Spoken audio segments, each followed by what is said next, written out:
여러분, 제가 유튜브에서는 일방적으로 말을 하잖아요. 말을 많이 하는데 실제로 저의 성격은 조금 들어주는 편이에요. 왜냐면은 들으면서 다른 사람의 어떤 인생을 간접 체험한다고 생각하거든요. 그런 말을 듣는 것이. 그래서 훈수 같은 거나 어떤 충고도 저는 웬만하면 절대로 하지 않아요. 왜냐면은 거의 모든 충고가 기분이 나쁠 가능성이 거의 80%고, 이거는 내가 어떤 말을 한다 하더라도 이 사람이 피부로 겪지 않는 이상 듣지 않는다, 이런 생각이 굉장히 강하기 때문에 어떤 이런 공식적인 자리, 유튜브라는 어떤 특수한 어떤 플랫폼 이런 게 아니라고 한다면은 웬만하면 제 의견을 말하지 않습니다. 의외죠. 자, 그런데요, 제가 정말 기억에 남는 학생과의 상담이 있었어요. 여학생이었는데 그 여학생이 이제 인생 전반에 관한 상담을 저에게 했어요.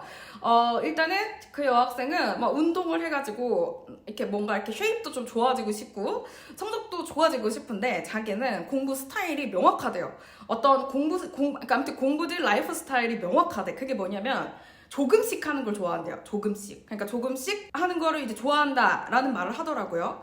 그래서 이제 제가 생각을 했죠. 조금씩 자주라는 방법은 절대 통하지 않는다. 그것이 아까 너의 그 목표가 무엇이든 간에 그것은 도움을 별로 주지 않을 것이다 라는 생각을 속으로는 했지만은 겉으로 그렇게 강하게 표현하진 않았죠. 자, 여러분, 평생 교육의 시대예요. 평생 교육의 시대고요. 이 공부, 러닝이라고 하는 것은요, 저도 마찬가지지만은 우리가 평생 해나가야 되는 거죠. 지금 도서관 가보세요. 정말 나이 드신 어르신들이 공부 정말 열심히 하고 계세요. 그 새로운 자격증, 뭐 사회복지사, 뭐 부동산 이런 거를 이제 따시려고, 그쵸? 자, 그런데요, 사회복지사요. 제가 지금 살짝 웃은 이유는 제 동생이 지금 현재 사회복지사 수업을 듣고 있어요. 온라인으로. 근데 다른 거랑 같이 듣더라고요. 그래서 두탕을 띈다고 하더라고요. 자, 아무튼 자, 여러분, 이런 생각을 가지고 계신 분들이 정말 많아요. 학생들이 나에게 맞는 스타일로 공부하겠다. 자, 여기서 나에게 맞는 스타일이라고 하는 건요, 내가 선호하는 방법으로 공부를 하겠다, 내가 선호하는 방법으로 공부를 하는 게 효율적이다 라고 생각하는 학생들이 굉장히 많아요. 자, 예를 들면은 나는 텍스트를 빨리 읽는 걸 좋아해, 이런 것도 선호가 될 수 있어요. 그래서 단어를 이어가지고 어떤 속독을 해서 공부하는 걸 좋아한다든가, 아니면은 나는 뭐 음성 자료를 좋아하니까 미드나 소리를 가지고 공부하는 거를 좋아해. 전 영어 선생님이니까요. 그런데 이거는 정말 안타깝지만은 절대로 하면 안 되는, 만약에 내가 진짜 공부를 제대로 할 거라면 하면 안 되는 방법이에요. 내가 선호하는 방법 이꼴 나에게 맞는 방법이라고 생각을 해서 공부를 하면 전혀 효과가 없다. 지금 이렇게 제가 단정 지어서 말을 해서 반발심이 생기는 분들도 계실 건데요. 어쩔 수가 없어요. 아닌 건 아닌 거니까요. 제가 이제 영어 선생님으로서 반응을 얻을 때 이제 학생들이 제일 많이 하는 표현이 나의 마음을 알아주신다. 그리고 내가 어디를 모르는지 나의 어떤 실력을 정확하게 알아주신다. 이거를 굉장히 말씀을 많이 해주시는데요. 물론 저의 개인적인 경험도 있지만은, 제가 힘든 시간을 겪었기 때문에 공감하는 것도 있지만은, 저 개인적으로 어떤 커리어에서 학생들을 굉장히 많이 추적했죠. 정말 몇천 명의 학생들을 개개인별로 다 트래킹을 하면서 제가 깨달은 게 있어요. 그게 뭐냐면, 소위 말하는 좋은 대학교건 아니면 지방에 있는 대학교건 상관이 없었어요. 이게 어떤 배움에서 효과를 빨리 나타나고 빨리 배우는 학생들은요, 반드시 이 두 가지 방법을 반드시 사용하고 있었어요. 그게 바로 뭐냐면 액티브 러닝 그리고 오버러닝. 그리고 이게 제가 또 개인적으로 중요하게 생각하는 거죠. beginning, on, end 공부법. beginning, on, end.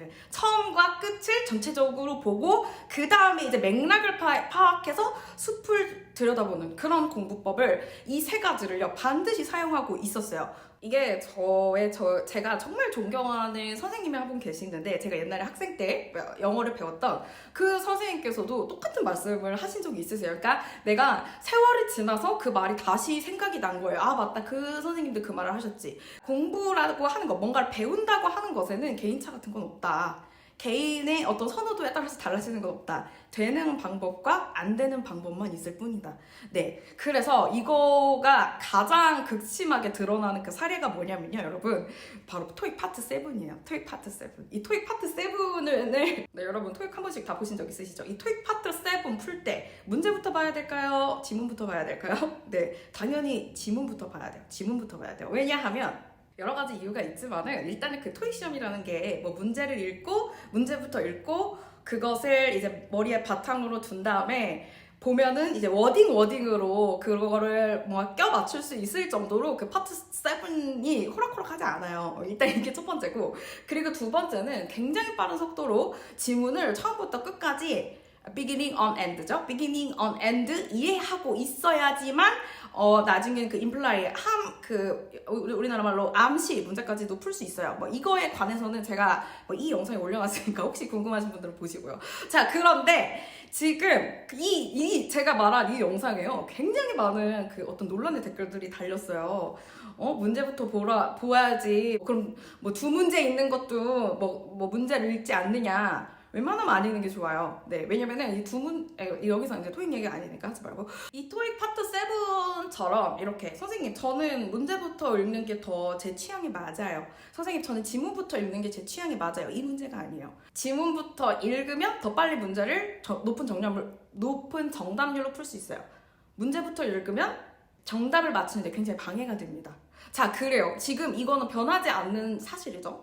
이렇게 우리가 영어 공부를 할 때도 여러분, 맞는 방법, 내가 좋아하는 게 더 있을 수는 있죠. 왜냐면은 내가 리스닝을 너무 잘해. 그래가지고 뭐 미드를 자막 없이 보는 걸 좋아해요. 이런 경지까지 만약에 갔다면 이제 사실은 더 이상 어떤 본격적인 러닝이 필요가 없는 시점이에요. 그 사람은 어떤 자기의 실력을 유지하는 정도에서 이제 조금 올려나가는 거지, 우리가 원하는 그 영어라는 스킬이 없었는데 이렇게 확 만들어야 되는 그런 상황이 아닌 거죠. 자, 여러분, 그래서 제가 이제 하고 싶은 말은요, 효과가 있는 공부법에는 개인차 같은 건, 개인 선호도 같은 건 없다. 자, 그러면은 효과가 있는 학습이라는 건 그게 영어든 뭐든 딴 거든 다 마찬가지예요.